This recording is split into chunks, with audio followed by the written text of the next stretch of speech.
In this video, I'm going to show you how to mic your kit up like a pro and get great sounding drums straight out of your home studio.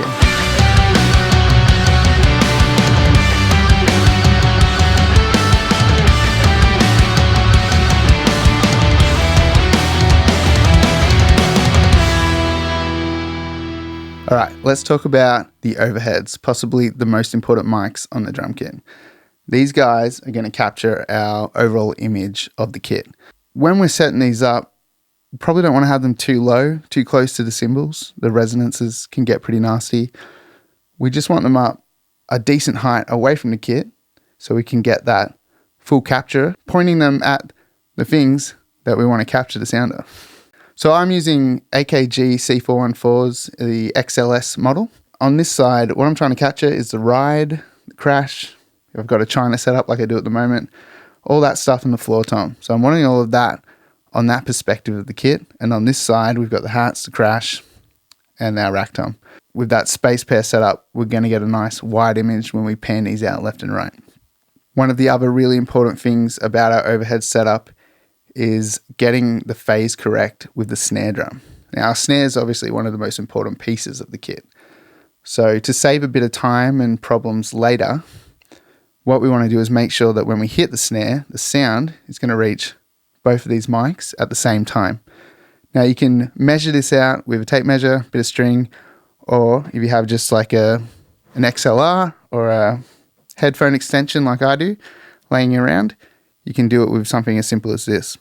So I'll demonstrate how I measure this out. Basically just going to put this cord down in the center of the snare and hold it with one hand. And then with the other hand, I'm going to reach up, find the measurement to one mic, and then I'm going to keep my thumb on the snare and drag this over to the other side and check if we're the same distance apart. And if not, then we'll shift the mics until they're correctly the same distance from the snare. Easy as.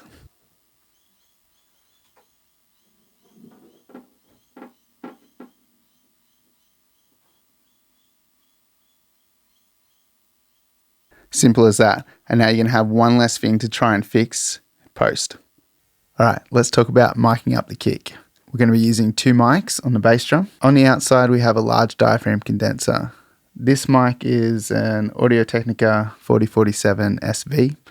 It's a really great mic at picking up the low end and getting a nice thumpy sound. And that's generally what our outside kick mic is going to sound like. More low end focused and thumpy. With the placement of this mic, I'm generally trying to get it as close as possible to the resonant head here without the shock mount touching the skin. So we want that proximity effect. Having the mic closer to the source is going to add a little bit more low end, which is what we want out of this mic. Let's talk about the kick-in mic. I'm using a Sennheiser E902, so this guy here. And I've used a bunch of different kick mics over the years, and I always come back to this one. It's a really great sounding kick mic. So what we're trying to achieve with this inside kick mic is a punchy low end, but also getting the attack of the beaters. So we're going to put it just inside the hole here and aiming directly at where the beaters are making contact with the batter head of the bass drum. Now, if you find you want less attack, you might swing the mic off axis a bit more and point it away from the beaters inside the bass drum.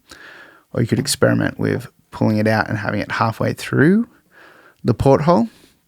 There's a couple of ways to shift the tone a little bit away if it's a bit too aggressive, pointing it directly at where the beat is striking. One thing you might find is after you've tracked your drums, you might need to come back and zoom in on your DAW and look at these two mics and make sure that they're aligned correctly. This mic's a little bit further back from this one, so the phase might be slightly different and they might need shifting and aligning. Most of the time I find the phase is pretty good, but it's worth checking. All right, we're going to talk about the snare drum, possibly the most important part of the kit here. We're going to use two mics on our snare. Some people like to use three. I don't have that up here today, but occasionally something like an AKG C451B can be a great pairing with something like an SM57 or even what I have here, a Telefunken M80. For today, that's what we got, Telefunken M80 on top. Now, with this mic, we're just trying to capture the body of the snare really, and depending on our placement is going to change the overall EQ of the snare while we're tracking. I generally like to have the mic here like an inch or two off the rim, pointing across the snare. And this gives us a nice open sound and a little bit more air on the top end. And I'm generally trying to bring that snap out on the snare when I start doing my post-processing. Another important thing is to think about cymbal bleed, hi-hats. We want to reject the hi-hats as much as possible with this microphone. Great thing about the Telefunken M80 is it has great rejection and it's a hypercardioid, so it's a more focused image of what it's pointing at. So we want to set this up so that the hats are as to the back of the mic as possible. If you've got a drummer that you're tracking and they got their hi-hats really low over the snare, you might have to ask them to lift them up. I've had to do that before in the past. Most people are happy to oblige because they want the best possible results. So don't be afraid to ask. The bottom mic, this is going to help us complete the image of the snare because the top mic isn't going to capture that sizzle and snap that the wires give. So with the bottom mic, all we're trying to do, I've just got an SM57 down here. Probably hard to see on the camera, but basically that's the bottom of the snare. I'm just bringing it in under and pointing it up into the center. Not as dramatic as an angle up here where I'm pointing it like across the snare. This one's sort of coming in and pointing up at the bottom of the snare. I found that gives some great results and a good overall image of the bottom of the snare. If possible, point it so the back of the mic is rejecting a little bit of the kick, so we can get a little bit of that kick bleed minimized in our snare bottom mic. One thing that you will have to do, whether it's post or if you have the option on your interface or the preamp you're using, you will definitely need to flip the phase on this bottom snare mic, because you'll find that if they're out of phase, your snare is going to sound really thin and nasty. All right, let's talk about our toms. So this is going to apply to all of our toms, rack tom, floor tom. If you use 20 toms, same idea for all your toms. We don't want this too close to the drum, otherwise we're going to be getting a lot of that gross resonance, and we don't want it pointing too much towards the rim. Generally for me, similar to the snare, an inch or two to 3 fingers away from the batter head, and I like it just inside the rim but pointing towards the center of the drum, because we're trying to get that nice thick fundamental note from the tom. We don't want too much of this edge sound, which is generally going to be the stuff we're trying to EQ out later. We want the focused, punchy tom sound. So today I've got Sennheiser MD421s, known for their slippery little clip here, where the mic flies off and drops on the floor. Dynamic mics are a great choice for your toms. Obviously, this is an iconic tom mic, I guess, so you can't go too wrong with it. There are plenty of other great options out there, and some people like to use large diaphragm condensers as well, which can have some really amazing results. Just a little bit riskier, that if you have a drummer who might hit your mics, can you risk putting up a $2,000 condenser mic like the 414s? I see a lot of people love 414s on toms, but it just takes a couple of loose snare hits and $2,000 going to the repair shop. These guys can take a beating, so they're a safe choice. It's rare you'll see a 421 on secondhand marketplace that has not been bashed up on top like this one here, but still works and sounds great. And that's about it for your toms. Just make sure they're tuned nicely. If you're trying to get a more focused sound, you could use some dampening like this. Just a little cloth thing sitting on there goes a long way. Tape, whatever gets you the sound you want. And the other thing you should think about is your cymbal bleed again. So pointing this mic so it's rejecting cymbals where possible. Sometimes you're overcrowded by splashes, chinas, all this random stuff.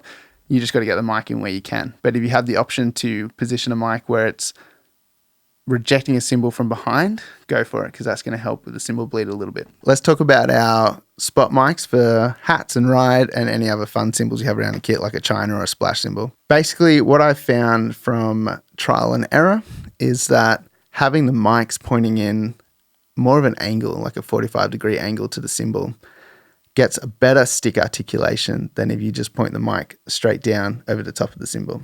Don't ask me why. I just have found that if you, instead of having your mic like that, I see a lot of people just plop a mic over the top, and I used to do the same.